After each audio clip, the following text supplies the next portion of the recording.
I pray thee mark me, I thus neglecting worldly ends, all dedicated to closeness and the battering of my mind, with that which by being so retired, apprised, all popular rate in my false brother awakened an evil nature, and thus, like a good parent, did beget of him a falsehood in its contrary, as great as my trust was, which had indeed no limit, a confidence sands bound.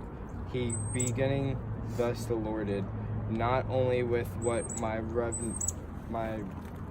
revenue yielded, but what my power might else exact like one, who having into truth by telling of it, made such a sinner of his memory to credit his own lie, he did believe he was indeed the Duke of substantion, and exalting thou outward face of royalty with all perseverance, hence his ambition growing. Dost thou hear?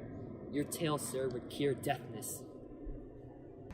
To have no screens between this part he played, and he played it for he will be absolute Milan. Me, poor man, my library was dukedom large enough for temporal royalties. He thinks me now incapable conferendes.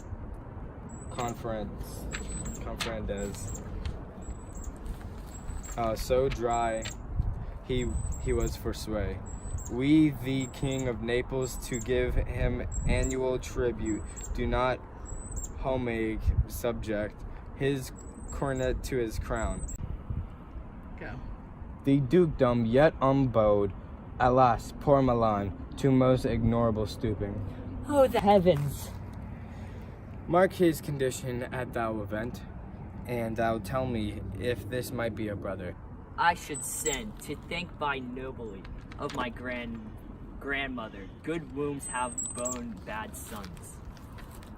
Now the condition, the King Naples, being an enemy to me, invertigate hardness or hearkness my brother suit, which was that he in Lenu owed the premises of homage, and I know not how much tribute should presently expropriate me and mine out of my dukedom, and confer fair Milan with all the honors of my brother Pirwan. A treacherous army levied one midnight fated to the purpose, and Antonio opened the gates of Milan, and I, the dead of darkness, the mysterious for the purpose, hurried thence, me and thy crying self.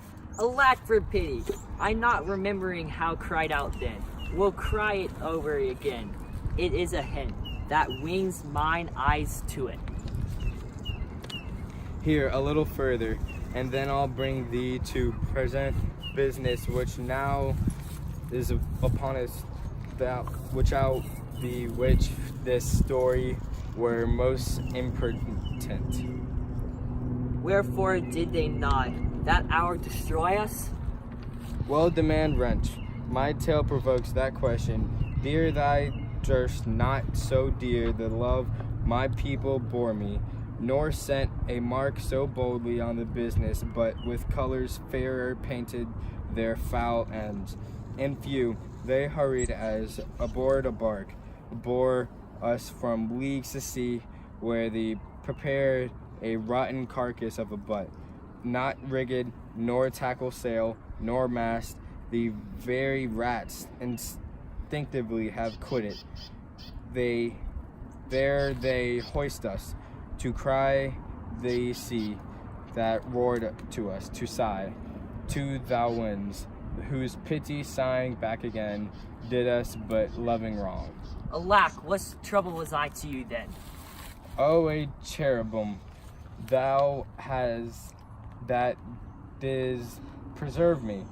Thou didst smile, infused with a fortitude from heaven, when I have decked the sea with drops of full salt, under my burden groaned, which raised in me an undergoing stomach to bear up against what should ensure. How came we ashore? By providence divine, some food we had and some fresh water, that a noble Napoleon man, Gonzalo, out of his charity, who, being then appointed master of his design, did give us with rich garments, linens, stuffs, and necessities, which since has steadied much. So of his gentlessness, knowing I loved my books, he furnished me from mine own library with volumes that I prized above my dukedom. Would I might but ever see that man. Now I arise, sit still and hear the last of our sea sorrow. Here in this island we arrived, at here have I thou, schoolmaster, made thee more profit than other princesses can, that have more time for vainer hours, and tutors not so careful. Heavens, thank you for it, and now, I pray you, sir, for still 'tis beating my mind, your reason for raising this sea storm. Now this far forth, by accident most strange, bountiful fortitude, now my dear lady, hath mine enemies brought to thy shore, and my perseverance I find my zenith doth depend upon a most auspicious star, whose influence, if now I court not, be omit my fortness, I will ever after droop. Here cease more questions, thou art inclined to sleep. 'Tis a good dullness, and give it away, I know thou cannot choose.